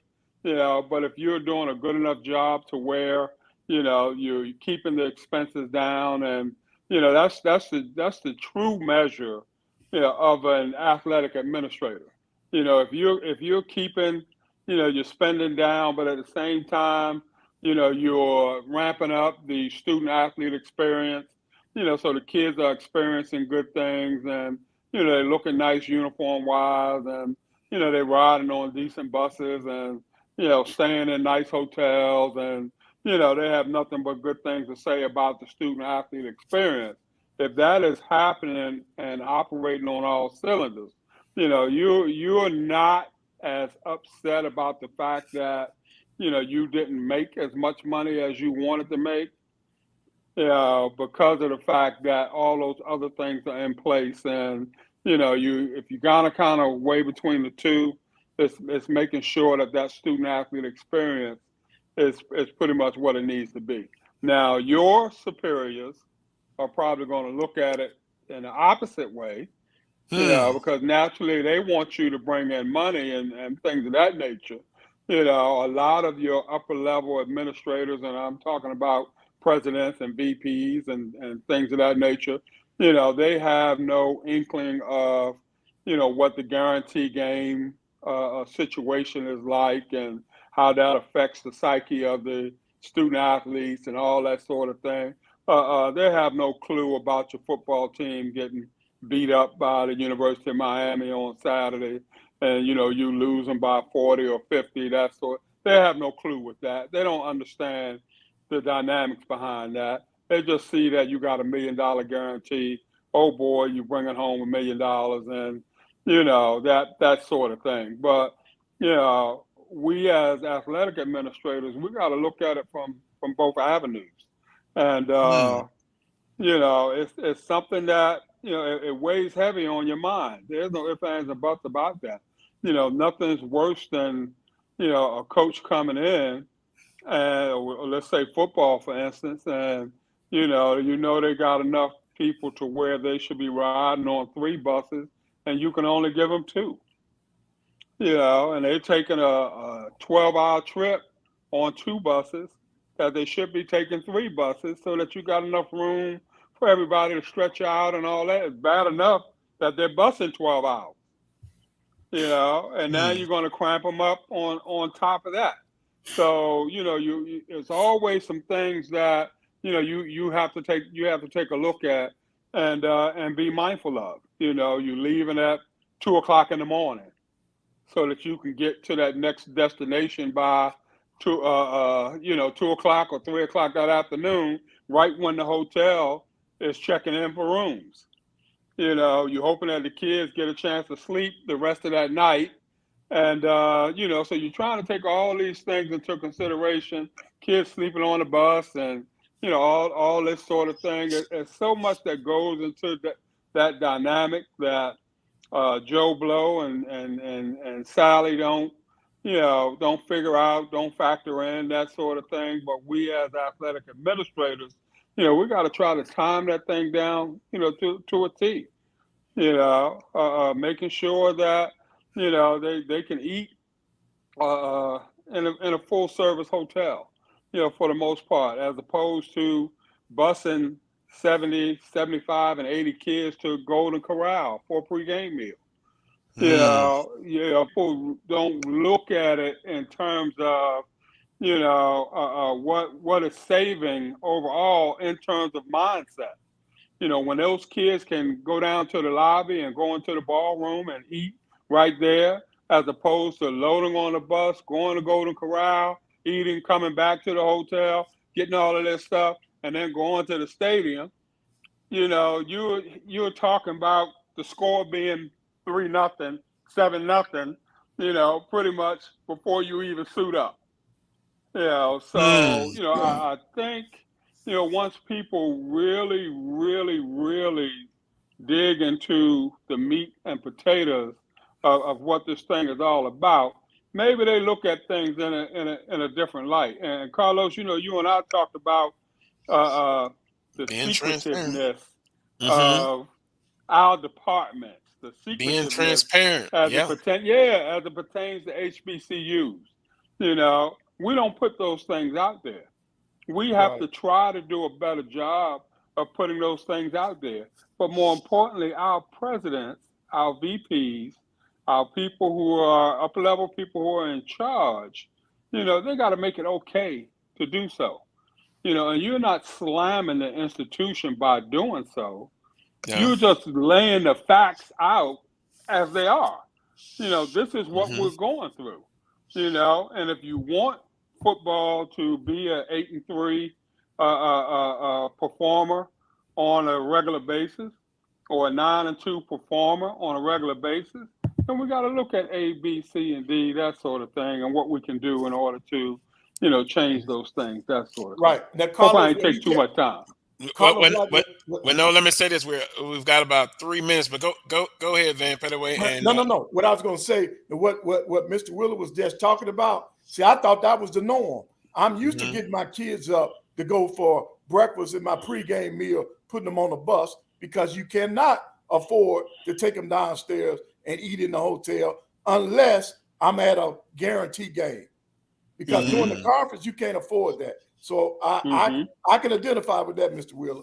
Well, and I can identify with it too, because many years ago, when we were in tight budget times, we actually ate a Golden Corral. That actually happened. You know, you got to load your team up on a bus and go 20 minutes, and then Golden Corral's packed on a Friday night at 7 o'clock. That's when you usually eat, and it takes you 2 hours to get through that. And so that's 2 hours not wasted, but you have to allocate that time. And now you're behind. It's late. You want to bed them down. So this has been a while ago, but we were actually doing that. We were actually eating our meals at Golden Corral and these other places, because the cost of eating in a hotel, $50 per plate, compared to $12 a plate. If you add that up for 3 or 4 games, find out the cost savings there. That's a significant savings. And that was the norm for us. That was the norm. And I would not be shocked if that's still the norm for some. Right now. It is. Wheeler, can we get you back next week, because we're out of time? But I wanted to talk about cost of attendance. Coach Pettaway brought it up before. Coach Banks talked about implementing more of that at Southern University. But you were saying quickly that it's not easy said as done. And you know, to make a long story short, Carlos, or at least try to, you know, there's got to be a universal system in place for our schools in terms of dealing with that. You know, it's bad enough that we are competing against the other FCS schools and all that sort of thing, but we're competing against each other in terms of the cost of attendance games. Because if Southern starts to do that, and they're the only school in the conference that can do that, then it's going to be an issue in terms of competitiveness, because everybody's going to want to run the Southern now because they're getting paid. Right. You know, but somehow we got to figure out a way universally for our conferences to be able to handle the cost of attendance issue. Okay, a formula or some sort, you know, that all the schools abide by, you know, based off of the number of scholarships that they give, the monies that they invest in their department, you know, that is going to be kind of fair and equitable across the board, you know, so that we all can play in the game. We're not going to play together, but at least we can play a little bit, you know, and not put each other at a definite competitive disadvantage to where, you know, you got more of the haves and have-nots that we already have. On that note, appreciate everyone, guests, joining in, everyone watching. We'll continue this conversation next week. I want to thank Keith Hadley for producing today's show. Until next time, as always, peace and God bless. All right, y'all.